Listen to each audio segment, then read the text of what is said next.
Hello po. Magandang araw po sa inyong lahat. Hingi po ako sana sa inyo ng konting pabor. Tulong nyo na lang po sa tulad naming mga content creator. Baka naman po pwedeng paki-like, subscribe, at pakitap na rin tong maliit na bell sa gilid para ma-notify ko kayo pag may bago akong i-upload na video. Sana huwag niyong kalimutan mag-subscribe. Salamat po. Sige, huwag na natin patagalin. Ito na, makinig at manood na po tayo. Bakit po mahalagang tumahimik minsan? There are 3 reasons. 3 dahilan bakit kailangan minsan mabuti din tumahimik. Sometimes it is important to be silent. Amen? The first reason is, when you are silent, you are safe from problems. Meron pong isang kwento tungkol sa isang rebelde na huli po doon sa Russia.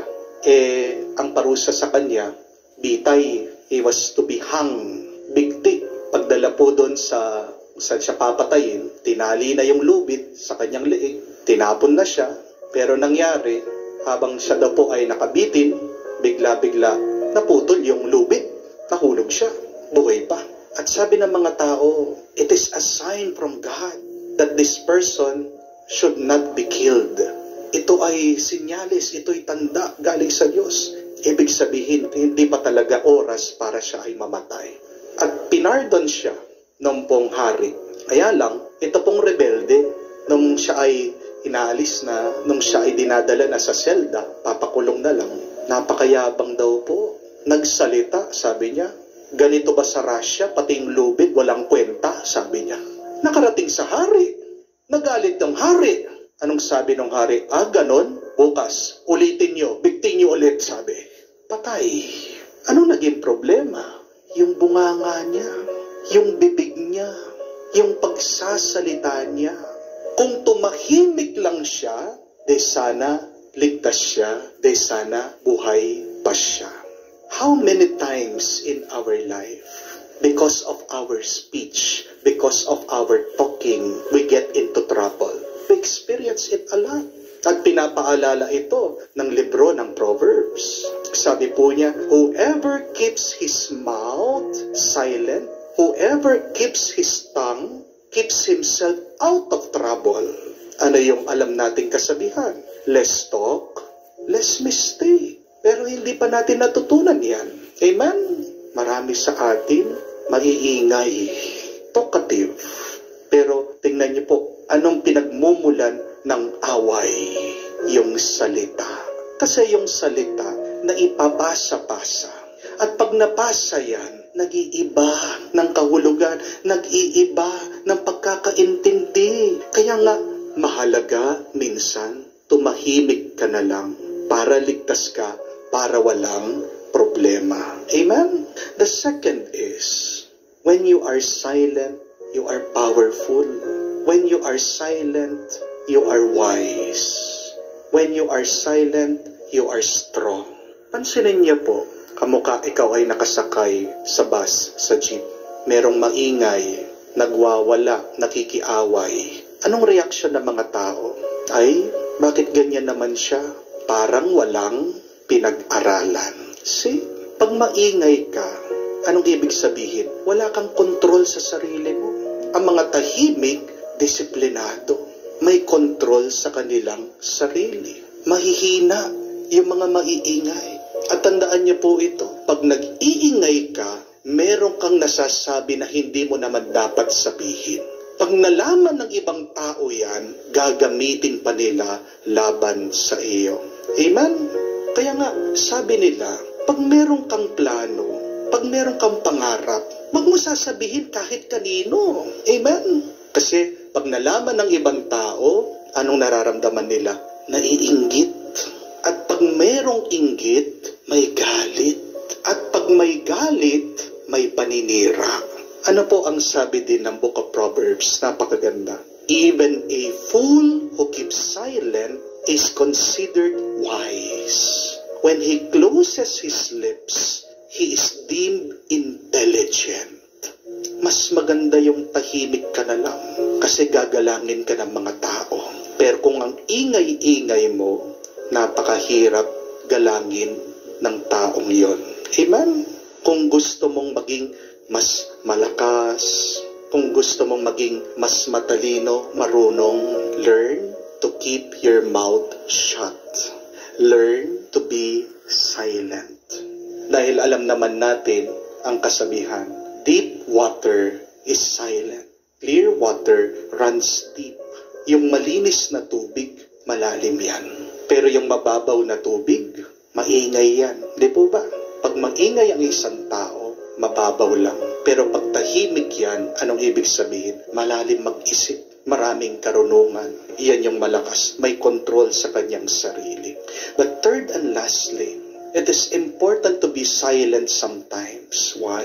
Because you become closer to God. Tandaan niyo po yan. Hindi ka mapapalapit sa Diyos kung maingay ka.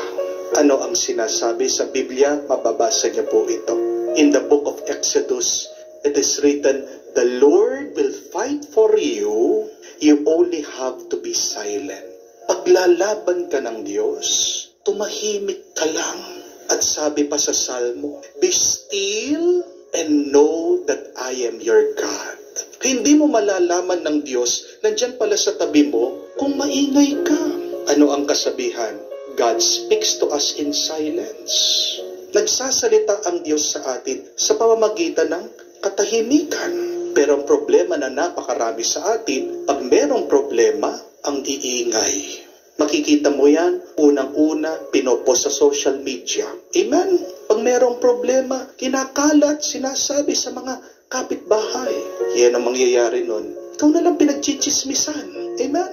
Hindi ka naman tutulungan ng mga yan. Pagpipiestahan ka pa nila. Amen? Yan yung katotohanan. Pag meron kang problema, tumahimik ka. Dahil tandaan mo, ang Diyos ang magtatanggol sa iyo, ang Diyos lang ang tutulong sa iyo. Ano man problema yan? Problema mo sa asawa mo, problema mo sa mga anak mo, problema mo sa sakit mo. Always open your heart to the Lord and remember that line, the Lord will fight for you if only you are still, if only you are silent. Naaalala natin si San Jose. Ang nakakapagtaka kay San Jose, ito po. Kahit paano mo pagbalik-balik rin ang Biblia, hindi mo makikita nagsalita siya. Saint Joseph never uttered one word. And yet, why do we remember? Why do we give recognition to Saint Joseph? It is because even though he was silent, his faith was so deep in God. Yun yung nakakamangha at nakakabilib kay San Jose. Tahimik pero napakalalim ng kanyang pananampalataya sa Diyos.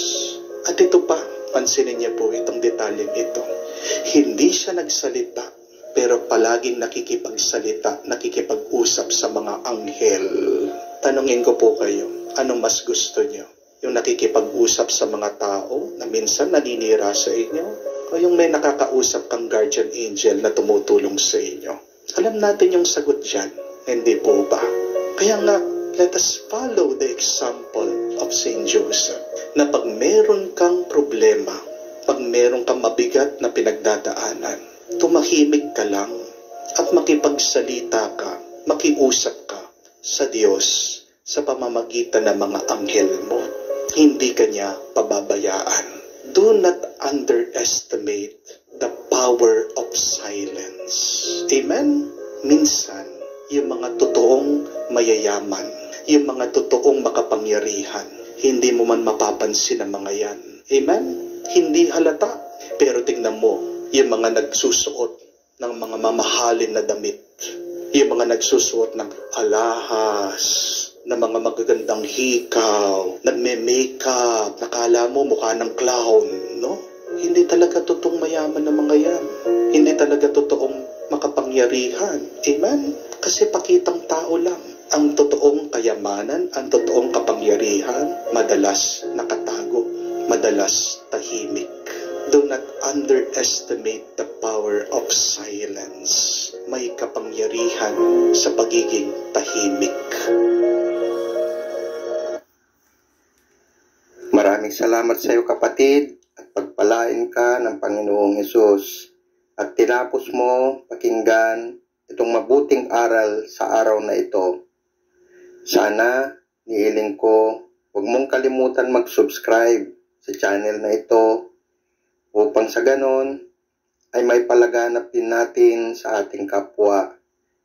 I-likes nyo, i-share nyo itong video ito upang sa ganon malaman ng ating mahal sa buhay, ating mga kaibigan na tayo ay meron tayong matatanggap na pagpapala sa pakikinig ng mga ganitong klaseng programa ng ating Panginoon.